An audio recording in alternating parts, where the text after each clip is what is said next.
одоо яг урдаас оруулж ирсэн гэд малгайг те ингээд торгоор бүрчиж байна гэд айгу амархан зүйл яриад байгаа. Гэтэл энэ малгайг бүтээхийн тулд одоо бас л хөдөлмөр орж байгаа шүү дээ те.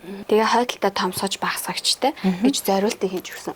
Дээрээс нь одоо малгайгаа ингээ бүтэн хийсэн байгаа. За одоо ингээ харуулах юм бол одоо манай энэ принцессийн логотой малгай гэж шүү дээ. Энэ урдаас орж ирсэн малгайг бүрээгүй шүү дээ. Энд чинь хийгээд байгаа байхгүй өөртөө. Тэгэхээр энэ малгай маань өөрөө ингээ бүтэн хийгдсэн байгаа. Тэг ингээд үеийн ухаар материалтай дээр нь манай лого явж ин малгай ямар байдгүй стандартын төвшөнд. Энэ хятад малгайг бүрчих юм бол энэ угаасаа хийцэд муухай олчихно. Ялва юм дээр угаасаа шүүмж байгаа. Угаасаа нэг хүн жоохон бүдрөнгөт манай шүүмжлэгч хүмүүс байж идэв шүү дээ. Одоо наваач чинь хаана бүдрэх бол гэд тэнд нөгөө отоод комментлоход тичээс сууж байгаа хүмүүд жасаага. Одоо хүн алдахгүй байх гэж байхгүй, 10 уруу тэгш байх гэж байхгүй. Алдхаараа хүрэх юм бол надад сайн зөвлөгөө өгөөрэй.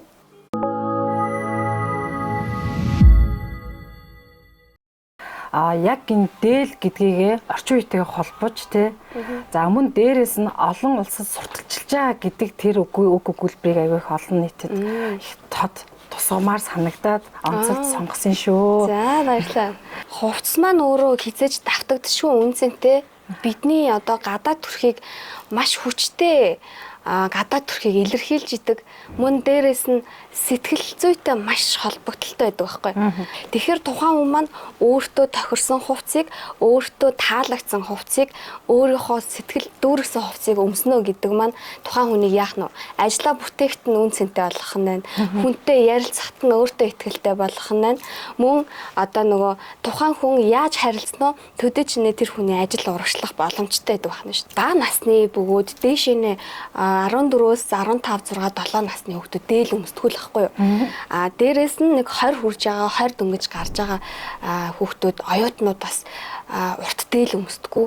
Тэгэхээр тэд нар ингээд за яг хуу дээл авлаа гэхэд дараа нь бас өмсдөггүй учраас аль болох цаг үетэйгээ нийлэх тийм хандлагыг Принцесс Монголиа бүтээдэг. Яагаад Принцесс Монголиа гэж нэрлсэн? Би өөрөө тэгж нэрлээгүй. Та бол гүн шиг харагдах ёстой. Принцесс дэлгүүр дээр үйлчлүүлснээр би принцесс шиг хувцс өмсмөр санагдаж байна гэж хэлэх боломжтой гэх юм уу. Манайх хамгийн анх Шин гоёл гэдэг нэртэй байсан. Миний төрсөн дөө пэйж дээрээ принцесс онлайн шоп гэж анхны хэд. Тэгээд анхны маань үйлчлүүлэгч принцессээс би даашин судалдаж авсан чинь тухайн өдрийнхөө гүнжин болсон гэд. Тэгэхгүй юу? Тэгэхээр вау ямар гоё юм. Мэдээж миний одоо тэ дүүгийн өгсөн нэр бас дээрээс нь бусдын одоо үйлчлүүлж байгаа тэр сэтгэл зүй бас принцесс гэдэг нэршилд болов бас сэтгэл хангалуун байх юм байна гэж бодсон. Одоо 2024 он байвал одоо танаа хувьд айгүй их сонин ихтэй, сонирхуулах, сонин сайхан ихтэй гэж ойлгосон. Тайланд сая он гараад Дубай яваад ирлээ. Тэгээд зүгээр нэг аялаад ирээгүй шүү дээ. Монгол улсынхаа энэ үндэсний дээл, үндэсний хувцсыг сурталчлана гэдэг бол энэ бас айгүй сайхан үйлс тийм ээ. Тэгэхээр энэ талаараа энэ сонин сайхнаас дуулгаач. Баярлалаа, гоё асуулт байна. 2024 он бол одоо принцессийн хувьд ч тэр International Awards Miss Mongolia Princess гэд ер нь маш олон байгууллагууд хамтран 24 онд маш их одоо өндөр үр дүнтэй, үнцэнтэй үйл ажиллагаанууд зохион байгуулсан.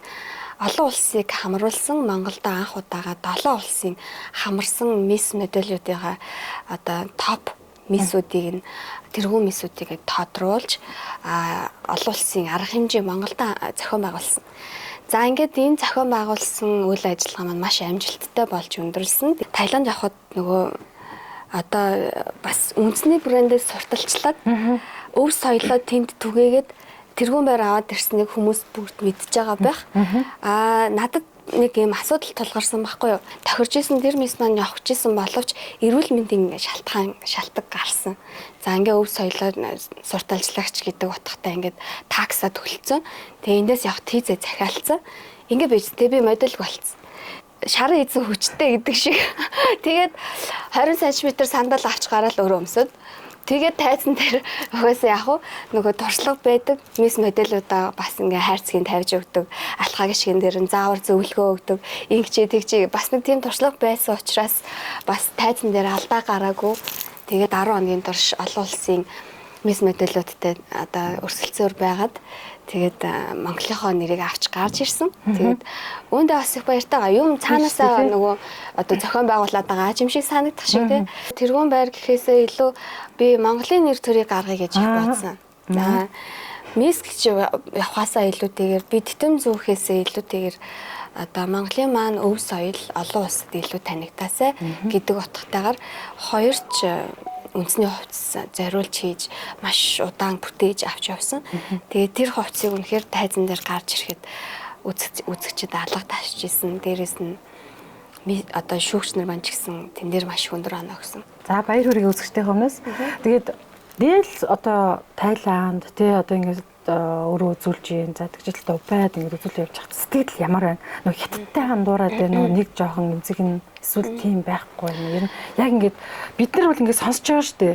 Яг тэрийг мэдрэх гэдэг чинь өөр шүү дээ. Тэр мэдрэмж яаж ирж байна? Үндсний дээл хувцас өмсчүүл ингээд явж байгаа тэр мэдрэмж. Хөлөг хувцас маань бол маш том шүү дээ. Тэнд 6,000-аас 7,000 аялагч нар байж байгаа. Зөвхөн ажилчид нь хэд 2,000 орчим.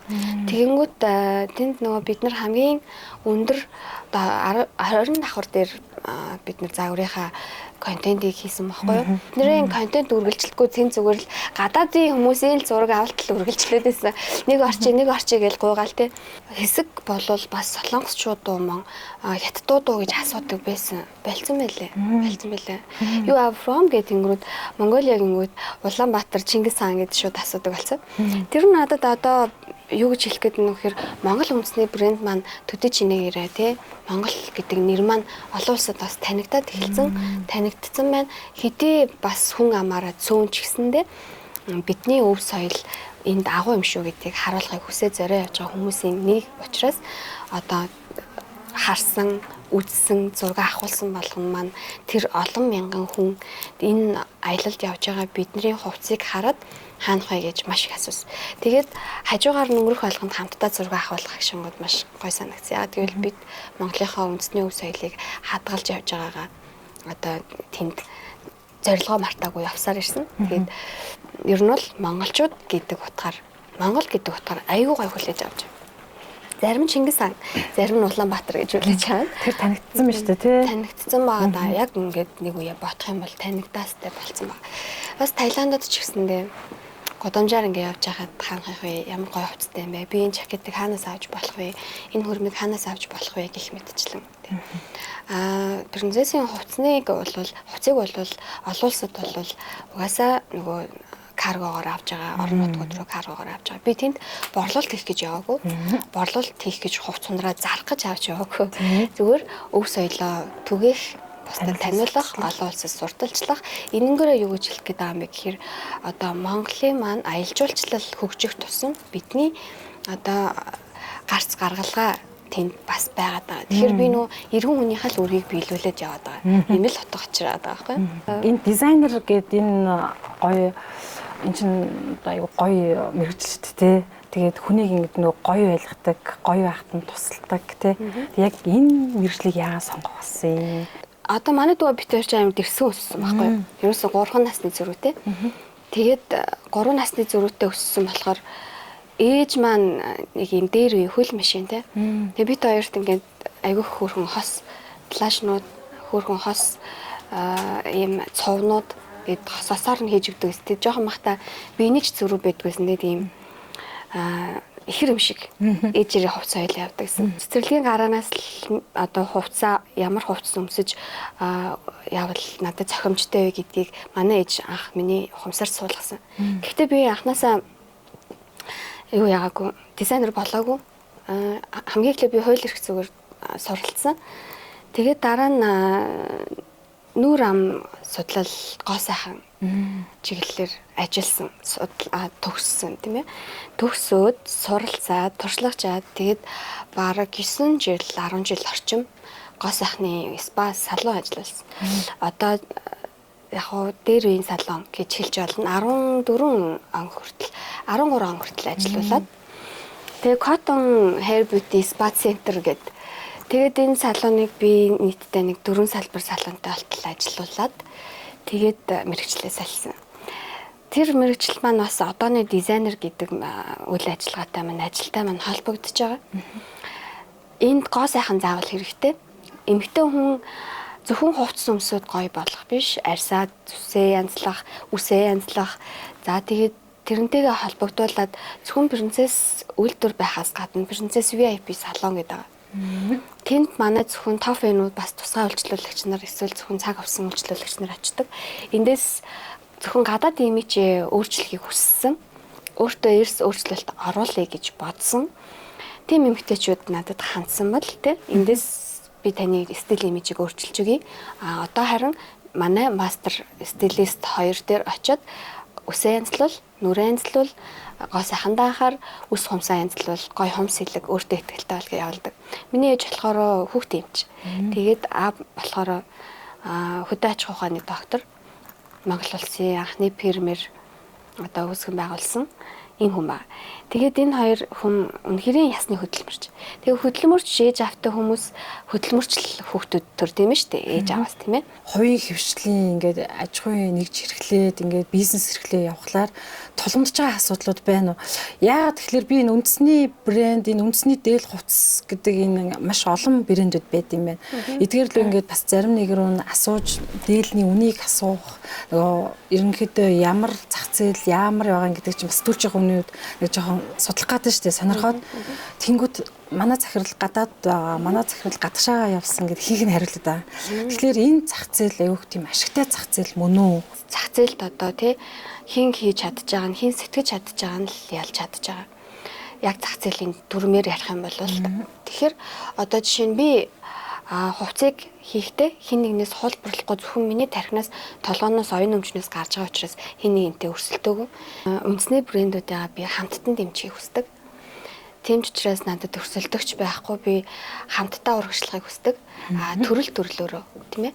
Тэмч учраас би Fluorescent Fashion Show-г үндэсний брэндүүдэд хамтруулж хийдэг. Үндэсний брэндүүдэд урьж оролцуулдаг. Ямарваа нэгэн такс авдаггүй, ямарваа нэгэн хураамж төлдөггүй. Ингээд үндэсний брэндүүдийг хамтруулж хамтдаа олон улсад гараа гэсэн ураа тавьж хийдэг. Үндэсний брэндүүд миний хувьд нэх олон харагдахгүй байгаа. Аль болох олон байх тусам бидний одоо үндэсний үйлдвэрлэж байгаа хувцас маань аль болох олон байх тусам энэ Монголын зах зээлд илүү их байр суурь эзэлнэ. Энэний чинээгээрээ Хятадаас орж ирж байгаа болон гаднаас орж ирж байгаа хувцсны одоо импорт экспортыг ингээд зохицуулах боломж харагдаж байгаа гэсэн. Миний хувьд нөгөө одоо жишээ нь пижак гэхэд одоо офис загвартай болон чөлөөт стилтэй гаргаж байгаа. Тэгэхээр яг дээлтэй ажилдаа явахд хэцүү байдаг штэ. Тэгэх юм бол одоо жишээ нь ийм пижактай тий өдөр тутамдаа ажиллаж амьдрах боломжтой. Тий тэгэхээр одоо өөрөө өмссөн байгаа ажил нь тий би санал болгож өмсгсөн штэ тийм ээ. Тэгэхээр энэ хувцас ч гэсэндээ бас гаднаас болтоо авах шаардлагагүй кашмирын хөрмийг одоо өдөр тутамдаа өмсөх боломжтой. Энэ зах зээлийг л би хараад байгаа юм. Ингээд сая өөрийнхөө яг урсан бүтээлүүдээс хэллээ шүү дээ. Миний өмссөн байгаа ийм онцлогтой ингээд. Тэгтэл аливаа зүйл дээр хийж байгаа юм болгон дээр нэг шүүмж байгаад идэх тий. Шүүмж дээр ирнэ хэрэг одоо шууд хүлээж авах тийм чадвар байдаг байна чимэг дизайнер. Энэ малгайн дээр ярих гэдэг байгаа байхгүй юу? Энэ бол мэдээж танай одоо тавташгүй яг өөрийн дизайнер ингээд бүтээл шүү дээ тий. Тэгтэл энэ дээр бас нэг шүүмжүүд яваад байгаа байхгүй юу? Одоо яг урдаас оруулж ирсэн гэд малгайг тий ингээд торгоор бүрчиж байна гэд айгу амархан зүйл яриад байгаа. Гэтэл энэ малгайг бүтээхийн тулд одоо бас л хөдөлмөр орж байгаа шүү дээ тий. Тэгээд яагаад заавал юм одоо бидний ярьдаг нэг сеткэн малгай, сарвчтай малгай ярьдаг шүү дээ. Тэрийг ийм магнит торог буюу ингэж оруулж өгөх юм сэтгэл санааг дизайнерын зүгээс оруулж өгсөн юм бол энэ малгайн дээр ярьж өгч болох. Тэгээд тэр шүүмж дээр яг хариулт өгвөл хэдэн зуун одоо сэтгэгдлийн те нэг ганц хоёр сөрөг байдаг. Тэрнээс би нэг хоёр сэтгэгдэл харсан.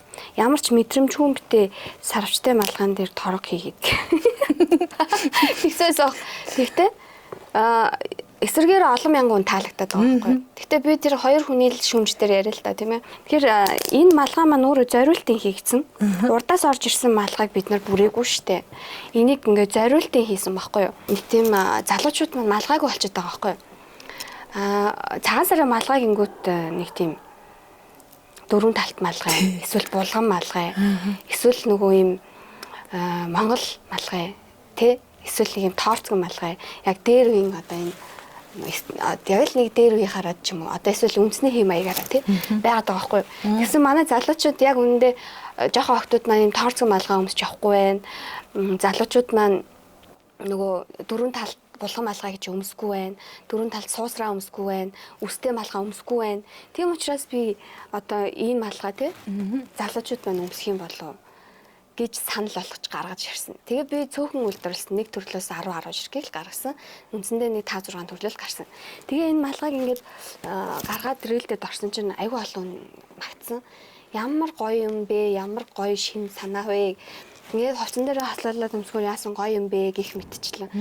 Тэгэхээр одоо нөгөө ялва юм дээр угаасаа шүүмж байгаа. Маш олон жил ойдл хийчихсэн, дээл ойчихсан одоо настай гэгчнэр байдаг шүү дээ. Тэдгээр гэгчнэрийн дундаас нэг ийм зүйл хэлдэг юм байлээ. Одоо ерөөс ингээд Монгол дээлийг загварыг маш их эвдэж байна. Монгол дээл гэдэг юм чинь яг үндсэн утгаа алдчихлаа. Тэ? Энийг бас хитгэх бизнес болгоод байна гэдэг. Нөгөө талдаа дан дээл маш их хийж байна. Нөгөө дотортой дээл гэдэг зүйл мань алга болчихлоо гэдэг зүйлийг аяг хэлээд юм байна лээ. Энэ дээр он чимгийн үзэл бодлыг сонсох гэсэн. Халууцаад айл амтнд ороод дотортой дээлтэй хөл рүү сумааргүй лээ штэ. Тэгвэл тэгээд тэр дан дээлээ өмсөг гадуур нь булган шүбэн өмснө үү, хөрмөө өмснө үү тэр хүний л өөрийнх нь дураа байхгүй юу. Яг уу дээл үндэсний хувцсыг эвдээд байна гэдэг одоо зөвхөн дээл ойд хүний би сэтгэл зүг бас хүндлэн. Ягаад гэвэл тэр хүн зөвхөн дээлээ ойж байгаа юм байхгүй юу.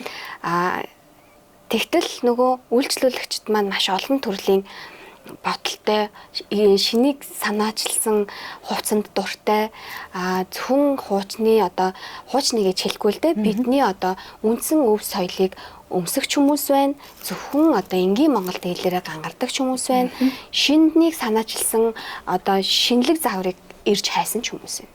Тэгэхээр энэ зах зээл угаасаа үндэсний өв соёл маань хамт байгаа штэ хамт байгаа. Гэхдээ ингээд үйлчлүүлэгчийн л дур сонирхолтой тохируулж гаргаж байгаа сонголтын нэг хэсэг баггүй. Дотортой дээл хийх, доторгүй дээл хийх яг техник нь ер нь адилхан баггүй. Дээлнээсээ илүү бас пижагч гэсэндээ маш их ажиллагаатай. Маш их нөгөө нямбай мастер ойдл шаарддаг. Тэгжээж хүний биеинд их суудаг. Дээл бол сул чөлөөтэйгээс гадна бас их Монгол товчл бас их ажиллагаа ордог. Торгоны чанар гэдгийг асуух гэсэн. Одоо өөрийн өмсөж байгаа энэ нөгөө магнит торог гэдэг нөө. За одоо тэгтэл өөдөө харчин дотор янз янз байна. 100% гэдэг юм. Бид нар бол одоо мэдэхгүй юм сэтгүүлч миний хувьд бол тэр 100% өөдөө хар гэж ямарыг хэлээ да. Одоо тэгжээд миний энэ өмссөн байгаа энэ загвартуудаа ямар торог нь орцсон байгаа. Ингээд торгоны чанарыг яаж таних вэ? Торог дотроо маш олон янз. Одоо бол маш олон төрлөөр хийдэг болсон. Магнит торог өөрөө маш олон төрлийн торгомсог утаснууд оролцуулдаг. Хүр хорхойн торог, магнит торог, тосон торог гэд маш олон төрлийн ангиллууд байгаа. Тэгэхээр торгоны чанарыг үзэхдээ давуу утас нэгдүгээрт орсон байна уу сайн үзэх хэрэгтэй. Давуу утастай торог аль болох удаан эдлэгээтэй байдаг. Магнит торгоны хувьд давуу утас орсон байсан ч их хөвөрдөг. Бид нар өөрсдөө давуу материал үйлдвэрлэгч биш байхгүй юу. Тэгэхээр бид нар өөрсдөө давуу материал үйлдвэрлэж байгаа болвол давуу материалыг өөрсдөө дээд зэрэгээр үйлдвэрлэжмээр штэ. Тэгтээ чадахгүй байна. Утас нь байхгүй байна. Нөгөө хүр хорхой нь байхгүй байна. Тэгэхээр бид нар үйлдвэрлэсэн сонголтоор орж ирж байгаа торгонуудаас л авч хийнэ. Тэгэхээр торгыг нөгөө удаан эдлэх талаас нь зөвлөгөө өгдөг манайх бол. Үейтэн хуарын тал дээр хилэн хуар, үейтэн хуар гэж хоёр ангилдаг. Үейтэн хуар маань өөрөө наамал болон хэвлэмэл гэсэн хоёр төрлөөдөг байхгүй. Наамал нь жишээ нь хямдхан байдаг. Удаан эдлэгэндээ угаалтаараа жоохон ингээд салдаг. Ориг үейтэн хуар маань өөрөө яг л янзаараа байж идэг. Монгол үндэсний дээл хувцсын одоо ингээд цааш уламж хөгжин штэ тий. Тэгэл энэ хөгжилд одоо бүгд л өөрийнхөө ингээд онцлогоор ингээд өөртөө хувь нэмрийг оруулаад явна. Танайх ч гэсэн одоо ингээд оруулаад яваханд амжиггүй. Гэтэл манай нөгөө сонин гэл би түрүүс яриад байгаа шиг энэ чиг хандлага руу ингээд ороход сонин зүйлс юу байдаг вэ? Одоо ингээд нэг жоохон сөрөг талаасаа, эрэг талаасаа. Тэгэл үндэсний брэнд гэхээрээ амар тийм дээрлэхүү, айгүй хэцүү. Амар зоргоороо ажилладаг байхгүй юу? Үндэсний брэнд гэхээрээ л зоргоороо ажиллаад нөгөө хувцсыг маань гоочлол тий энийг ч ингэж хэлгмээр байна, тэрийг ч ингэмээр байна. За эсвэл бүр ингээд үнэхээр бүр асуудалтай жил өмсөж хурж ирчээд эн чинь урагдчихлаа гэдэг нь ямар учиртай байх вэ? Бүтэн жилийн дараа энд хийсэн торог сэмэрчлээ. Солиулъя гэд энд бол сөрөг байхгүй юу? Дээрээс нь бас амар хэцүү штэ. Үндэсний брэнд авах нэг талаас аюу хэцүү. Яагаад гэвэл өмсөж жилийн дараа энэ бөөс өрчлөө гэж хүрээд ирдэг. Тэр хүний өөрийнх нь арчилгаанаас хамаарна штэ. 100% кашмир хүртэл бөөсөрдөг штэ. Тий 100% ноолор хүртэл бөөсөрдөг. Сайн чанарын магнит торгыг аваад хийж гин. Сэмэрхүү ах арга чаргыг нь хийж өгч гин. Тэгээд энэ торгочин сэмэрчлээ гэд цагаан сарын дараа өмсчихэд хүрээд ирдэг байхгүй юу? Хэсэг хугацааны дараа. Тэгээ эсвэл багтчлаа солиулъя гэдэг. Нөгөө талаас нь гэх юм бол үйлчлүүлэгч нар одоо үндэсний брэндээ дэмжиж гэдэг сэтгэл зүй аягүй хөндөр болсон. Хөөх ямар гоё юм бэ? Манайхан чи ямар гоё юм хийдэг болсон юм бэ? Энэ тэгээ үндэсний үйлдвэрлэгч брэнд манайхан өөрсдөө хийж байгаа мó гэдэг ингээ гайхдаг байхгүй юу? Тэгэхээр тийштэй манайхан өөрсдөө хийж байгаа гэдэг ингээ танилцуулахад бүр үнэхээр урам зориг өгдөг. Дизайнер ингээд ойдолчод аваад за энийг ингээд би ийм дизайн гаргасан шүү. Энийг ингэж оёороо биш өөрөө ойдог. Тэгээд тэрэн дээр ингээ маш их сэтгэл зүрх хөдөлмөрөө гаргадаг гэдэг нь аягүй гоё санагдсан. За маш баярлалаа. Мэдээж би өөрөө эхлээд бүх загварыг гаргаж өгнө. Үлгэрийг гаргаж өгнө. Санаануудаа гаргаж өгнө. Тэнд одоо энэ их олон хувцсыг би ганцаараа үйлдвэрлэж чадахгүй. Тийм учраас ч одоо манай маструуд байж гин, шавнар манч байж гин. Өмнө нь бол би ганцаараа бүгдийг ойдог байсан. Бүгдийг ганцаараа бүгдийг нисгэж оёод, бүгдийг оёод тэгээд бүгдийг хөргөлтөндөө бэлдээд, дэлгүүртээ авчираад өөрөө хөдөлтөгчаа хийгээд ингээ бүгдийг хийдэг байсан. Одоо бол нэг үе бодох юм бол олон жил болчихж байгаа учраас биднээс их хэмжээгээр нь бараа хүсэж байна. Ойдолчод олдохгүй хэцүү байх ч юм уу, ажлын байран дээр одоо бас асуудал гаргаж ийм асуудал байдаггүй. Ойдолчдын зүгээс та чи бүр хамгийн хэцүү асуудал нь. Тий. Одоо ойдолчод гэхлээрээ тэд нэр айллах бие дагаад ингээ ажиллаж байгаа. Бие дагаад өөртөө хувцаа хийд аль болох одоо цагаан сарын үеэр л хувцаа өөртөө оёод зарж байгаа. Боловсон хүчний хувьд бол асуудалтай. Яагаад гэвэл одоо коллеж төгсөөд ирсэн охтууд бол бас юу ч чадахгүй хэцүү байдаг. Туршлагагүй тий. Тэдгээрийг сургаж авах асуудал маш их байдаг. Тэмдэж зарим үед алдаа гардаг. Тэгээд ер нь бол нэг охиныг одоо сургаж авахд надад бүтэн жил шаарддаг. Хамгийн багтаа. Тэгээд 2 жил болж арай нэг гоё жигдэрдэг. Тэгээд жигдрээд ирэнгүүт нөгөө төл чи хуваараа бизнесээ хийгээд ингээ явчихдаг. Тэгэхээр яг нөгөө суур үндсэн мэдлэг чадвар надад байгаа учраас л тогтоод байгаа. Хамгийн хэрэлттэй загварууд нь ямар загварууд байдаг вэ ер нь? Ялангуяа 24 онд ер нь ямар загварууд байна? 24 онд одоо яг хүрэж өмсөн байгаа загвар хамгийн хэрэлттэй байгаа. Энэ болохоор яг олонний талархлыг аягүй хүлээсэн. 23 оны сүүлээр би нэг юм 8 ногоонктэй гаргаад тэр одоо аягүй олон 100 мянган үзэлттэй тэгээд 24 онд үргэлжлүүлэн өнгөөр гарсан. Тэгээд 24 онд одоо цагаан сар гэлтгүү, надамж гэлтгүү ер нь бол энэ хөрөм хүүдий гэдэг нэртэй явж байгаа. Кашмирын хөрөм магнит торготой.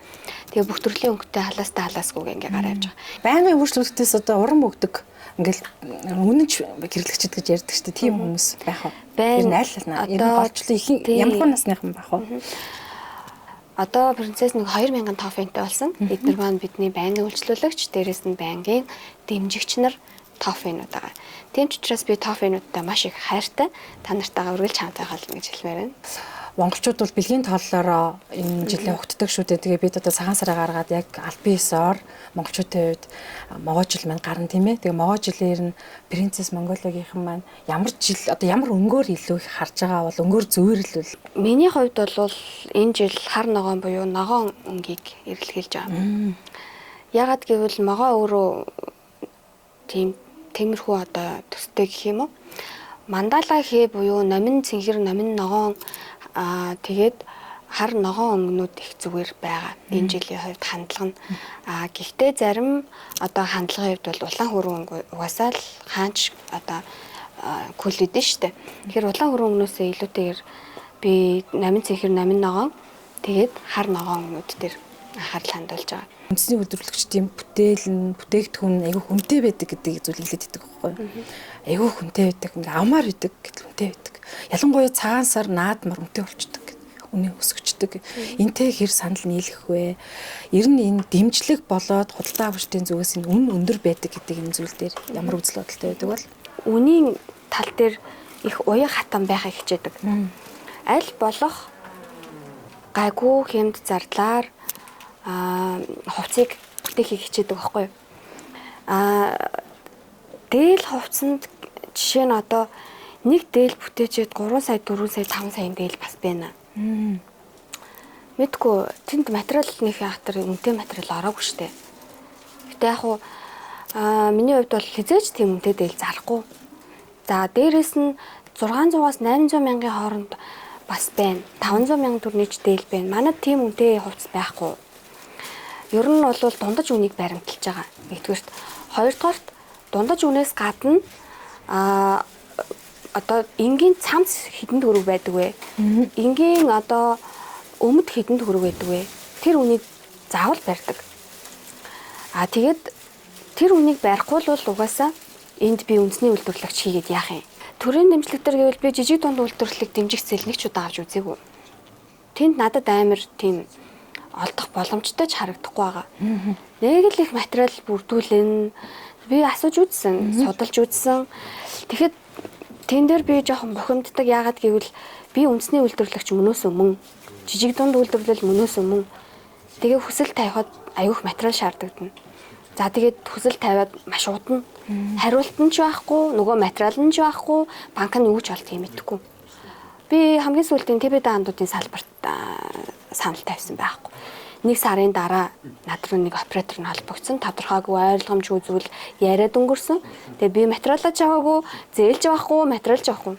Гэх мэтчлэн би жижиг дунд үйлдвэрлэлийн зээлийг авмаар байна. Яагаад гэвэл ажлын байраа нэмэгдүүлмээр байна. Үйл ажиллагаа өргөжүүлэхээс гадна энэ үндэсний үйлдвэрлэгч гэдэг дээр одоо би давхар сургалт явуулаад эхэлсэн учраас ажлын байрны тоогоо нэммээр байна. Гэтэл надад зээл олдохгүй байна. Би зээл авч чадахгүй байна. Энэ одоо угсаал бодит байдал. Нэг жижиг дунд үйлдвэрлэлийн зээлийг арай жоохон ард иргэдтэй үйлдвэрлэгч нартай ойртуулж өгмөр санагдчихэв. Шаардлага одоо багасна л гэдэг байна шүү дээ. Яг ярихтаа бол тавигдах шаардлага мэдгүй. Миний хувьд бол одоо сүүлд судлахад жижиг дунд үйлдвэрлэлийн зээлийг шаардлагын судлаа гэд багасгалаа гэхэд одоо тэр аж ахуй нэгж байх хэрэгтэй айлгэн. Иргэн байвал нь тийм шалгууртай айлгэн. Тэгээ тэр шалгуурандаа унчаад байгаа байхгүй. Жишээ нь тэдэн төрнөөс дээш орлого олдог байх хэрэгтэй л гэж байгаа. Аж ахуй нэгж нь гэхэд жилдээ тэдэн төрний орлого олдог байжж энэ хөрөнгийг авах хэрэгтэй гэж байгаа. Бид нар тэрэнд нь нийцэхгүй байгаа байхгүй. Тэгэхээр бид нар одоо жишээ нь 50 сая төгрөгийн ч зээл бай, 500 сая төгрөгийн ч зээл бай. Бид нар ажлын байртай л бол тэндээ эргэлдээ ихсгэл да. Энэ дээр яагаад харж үзэж болохгүй юм. Яагаад заавал аж ахуй нэгж сардаа тэдэн төгрөнөөс дээш гэсэн юм лимит заагаад байгаа. Иргэн хүнч байсан тэдээс сардаа тэдэн төгрөгөөс одоо тэдэн саяас дээш гэсэн юм заалт байхад болчих л доо. Ингүүл болчих гээд байна. Тэ? Тэгээд ингээд үндэсний үйлдвэрлэгч брэндүүдийн бас одоо нөгөө татвар хураамж тэр шалгуур юмн дээр ингээд жоохон зөөлөн уян хатан болгоод өгчих юм бол хувцсны үйлдвэрлэл ихсэх нь байна. Дээрээс нь үнэн ч гэсэн багасгах магадaltaй болов гэж харж байна. Арилжааны банкуудын шалгуур бас адилхан уу? Бас л өндөр хэвээр байгаа. Адилхан. Би одоо ажлын байрыг нэмэгдүүл одоо ажлын байрыг хангах нэг юм 3% зээлд хамраглаа л да. Би бараг бүтэн сар явсан. Тэгээд тэнд чинь далан балчхаагаа тооцож өдөрт хэдэн аяг хоол идэхээс ахуулаад шалгуултыг нэлээ штэ. Нэг мөрдөн байцаагч. Мэдүүлэг өгч байгаа юм шиг. Тийм, мэдүүлэг өгч байгаа юм шиг. Тэгэл тэрнээс чи хамаг түүхээ бичнэ. Би өглөө босоод хэдэн цагт босоод одоо юу авдгуу, юу иддгүү, танд өдрийн хоол чинь хэдэн төгрөгийн зарлагтай байдгүй, гэртээ юу авч юу зарцуулдгүү. Гэхээс ахуулаад бүгднийг шинжил судалж байгаа байхгүй. Тэгэхээр эн чинь өөрөө яг хуу бизнесийн судалж байгаа нэг хэлбэр юм шиг байгаа юм. Энэ нь эсэргээрээ хүмүүст айгүйх зардал чирэгдэл үүсгэж байгаа байхгүй. Нөгөө юугаар орчуулад натураар баталгаажуулаад англи хэл дээр хөрвүүлээд аваад ир гэдэгт яг адилхан болчиход байгаа байхгүй. Энэ нь илүү амархан болчихж байгаа байхгүй. Америкт бизнес хийж байгаа суши за тэгээд өөр бизнес хийж байгаа хүмүүс манай подкаст орж исэн л доо. Тэгээд тэдгээр хүмүүс юу гэж хэлдэг хэрэг Америкт бол манай Монголын одоо энэ бизнес эрхлэгчдээс арай нэг өөр зүйл нь юу вэ гэхээр тэнд дэмждэг бүр ингээ яг боддоор дэмждэг. Зээл авъя гэвэл ингээд айгүй хурдан шийдээд өгчдөг нэг бүр юм хиймээр бүр та хөдөлмөрлөж чадхал юм бол тэр чинь дэмжээд өгье гэдэг нь яг бодит байдаг гэж хэлээд байгаа. Ер нь бол хуваараа юм хийж байгаа хүн болгон дарамт шахалтанд байгаа угаасаа. За нэг жоохон сүхэтэй сэргэлэн нас нэг гайгүй хин шиг ажиллаа аваа явчихж байгаа. За тэгээд нөгөө ирж дарамтлагдаг байгууллагууд маш ихтэй. Дэмжихээсээ илүү ингээд нөгөө юу гэдгийг нэг үгээр хэлэхэд дарамтлах нь илүү гэж хэлж болно. За жишээ нь гоо сахны салон байлаа гэхэд зөвшөөрлөөс ахуулаад, торгуулаас ахуулаад. За одоо хуваарь бизнес эрхлэгч байлаа гэхэд л нөгөө татврынх нь хурж ирээл янз бүрийн ярих жишээ нь. За тэгээд нөгөө жишээ нь гадны гоё хөгжингүү орнуудтай бид нар одоо сая олноороо явахдаа харьцуулж үзлээ л дээ. Тэнд бүр үнэхээр биширмээр атаархмаар байгаа байхгүй юу? Бүр үнэхээр атаархмаар. Тэнд бөглөрл гэж алга. Дубайд бол зүгээр ингээд 10 игнэт замтай. Нэг урсгал нь 10 игнэ, нөгөө урсгал нь 10 игнэ. Хотын төвөөрөө 120-таас үлдчихээн. Энэ хөгжил шүү дээ. Тэгээд метрон доогоороо явчин, дээгүүрээ явчин ямар ч гоё манайхан чи метрогоо тавьж чадахгүй яасан ч хэцүү. Гэл гих мэдчлээ ингээ атаархал төрөөд байгаа байхгүй юу? Тэгэл нөгөө Монголдо очил бөглөрлөдөө шанална гэхээс л нэг тийм сонин хэцүү санагдаад. Тэгээд тэнд одоо нөгөө Дубайн бие даасан улсууд хаант засаглалтай. Учираас ямар нэгэн дарамт шахалт идэх уух юм байдгүй мэн л да. Одоо минийхаар ярих юм бол би чинь одоо яриан дээр анх удаага л энэ улс төрлөө ярьж орох гэдэг нүггүй тий. Би ч анхандаа ерөөсөө урданч бай өмнө нь ч зөндөө арилслаа өгчээсэн хизээч ийм улс төрлөө хазааж байсангүй л дээ. Гэхдээ энэ дээрс зүгээр би өөрийнхөө эргэн үний саналаа хэлгээд тий. Тэнд хаан засаглалтай бол гэж юм биш л дээ. Тэнд өрсөлдөө алга. Дарамт алга. Шахалт алга. Татврын хэцүү асуудал алга. Тэнд хаан засаглалтай учраас нөгөө хүмүүс нь оршин тогтнож байгаа, оршин суугчд нь гаднаас иргэншиж ирж байгаа гадных нь амар дуртай, тухтай, тавтай амьдраад байгаа байхгүй. Тэгэхээр нөгөө тэнд чинь олон улсын хүмүүс аль хэдийн оршин тогтноод тэнд иргэншээд Дубайд амьдраад болоод байна. Гэтэл манай Монголд дарамт шахалт ихтэй нэгэн жоохон айтаахан л ажиллаж гал үзэхэд л ядчил сөрөг комент гэдэгтэй адилхан юм орж ирээд байгаа байхгүй. Тэр нөгөө сөрөг комент ихтэй бодохоор тэр хүн яаж ажиллах юм сэтгэл санаагаар унана. Тэгээд нөгөө сэтгэл зүйн дайралтанд өртнө. Ингээд ирэхлээр л нэг тийм яг нөгөө манай залуучууд гадагшаа явах хүсэл эрмэлзэлтэй болчиход байгаа байхгүй. Жишээ нь одоо энэ хятадын одоо сургуулиуд чинь манай залуу үеийг хүүхдүүдийг тэтгэлгээр их суралцуулж штэ. Толгойтой хүүхдүүдийг их авч гин. Тэнд яаж гин? Тэнд толгойтой хүүхдүүд онц сурлагатай хүүхдүүдийг тэтгэлгээр авч байгаа чинь тэнд өөртөө хятадтай хөрөнгө оруулалт хийх гэдэг байгаа хэлбэр юм болоо гэж би харж байгаа. Гэтэл бид нар яагаад Монголдо тэтгэлгээ алхитойхон шиг хийгээд өгч чадахгүй байгаа? Юм хийж байгаа хүмүүсээ яагаад дэмжиж өгч чадахгүй байгаа? Яагаад татвараа ингээд дарамтлаад байгаа? Яагаад төр засаг нь хүмүүстэй иргэдтэй ингээд нөгөө сөрөг комменттэй адилхан дайралтуудыг, шаардлагуудыг тавиад байгаа юм бэ? Энэ л хэцүү байгаа байхгүй юу?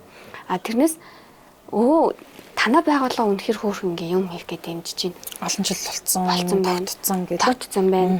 Та ингээд тий одоо би ч биш жишээ нь зүгээр хувцас захиалга засвар хийж байгаа нэг ихч байлаа гэж бодъё л доо. Би нэг давхарт хийж илаа гэж одоо тийм хүмүүс зөндөө байгаа шүү дээ. Тэгтэл нэг одоо хорооных нь ажилтан ч юм очиод та үнэхээр ингээд судлаа явж шít. Та үнэхээр ингээд хичээж ажиллаж байна. Төр засгаас бид нар таныг ингэж дэмжмээр та чадах уу? Энд ингээд чаднаа дэмжлэгэнд ингээд оролцох юм бол бид нар ингээд хамтдаа ингээд таныг дэмжиж өгье гэдэг л ганцхан л тийм жижигхэн санаанаас л эхэлчих юм бол болчих гээд байгаа байхгүй. Тэгвэл яагаад бид нар зээл авахаа очоод тэрнийхээ дагав хөөцөлдөөл тэндээ уягдаал хитэн сар жилээр зээлээ хүлээгээл эсвэл нөгөөх нь буцаад амар өндөр хүүтэй тэгээ нөгөө банкны мөнгөндөө хүү төлөөл хамаг ашиг нь хүндээ явцдаг. Тэгээд нөгөө буцаагаад эргэлтээ хөрөнгөгүй болчдөг. Ингээд ампуурах шатанд орчод байгаа байхгүй. Тэгэхээр жижиг дунд үйлдвэрлэлийг дэмжих зээлийг сайн нөгөө төвшингийн буюу шалгуурыг нь багасгаад өгчвөл болчих юм шиг санагдаад байгаа. Одоо мэдээж олон орноор мэдээж үндэсний брэнд сурталчлах байх ганцхан Дубай, Тайланд дээр бас хязгаарлагдахгүй байхаа тий. Ер нь мөрөөдлөөсөө хуваалцвал. Princess Mongolian Fashion болон одоо дизайнер миний биеийн арталд ээж аав маань байна, хань ижил маань байна, үр хүүхдүүд маань байна, гэр бүл минь байна. За тэгээд миний дүүнер байна. Мөн принцессийн хамт олон, баг хамт олон гэдэг маань хамгийн чухал. Тэд нар маань надтай маш сайн ойлголцож чаддаг учраас энэ бүтээлүүд гардаг. Маш энгийн мөртлөө агуу мөрөдөлтэй би. Энэ мөрөдөл маань юу вэ гэхээр амьд бурхан болсон аав ээжигээ сэтгэлийг нь амар тайван амгалан байлгах мөрөдөлтэй. Хүн тайван л ах юм бол эрүүл байдаг. Би зөвхөн ийм одоо энгийн мөртлөө агуу мөрөдөлтэй гэж хэлж байна. Бас сайхан мөрөдөл байна. За баярлалаа. Нийт манай үзэгчдэд сайхан сар шинийн мэдчилгээ төвшүүлнэ гэж.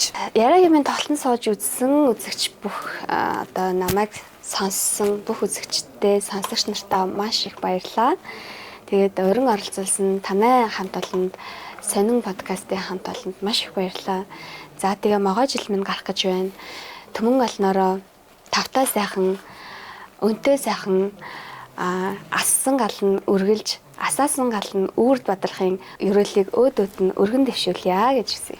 За тэр ерөөл Баатар шигэ танай брендийн хамт олонд ч гэсэн одоо монгол жил нь те маш сайхан үр бүтээл улам одоо өмнөх жилүүдээс цалгиж ажил нь өөдөө те ажил амьдрал нь бас аз жаргалтай юм байх болтугай гэж нийт үзэгчдийнхээ өмнөөс хүсэн өрөө тэгээд бас баярлалаа. Ажлын амжилт хүсье. За маш баярлалаа. Хөтлөгч маань, зураглаач маань бас их гоё сэтгэлтэй хизээч одоо нөгөө тавилдгүй гоё ийм ярилцлага хийлээ.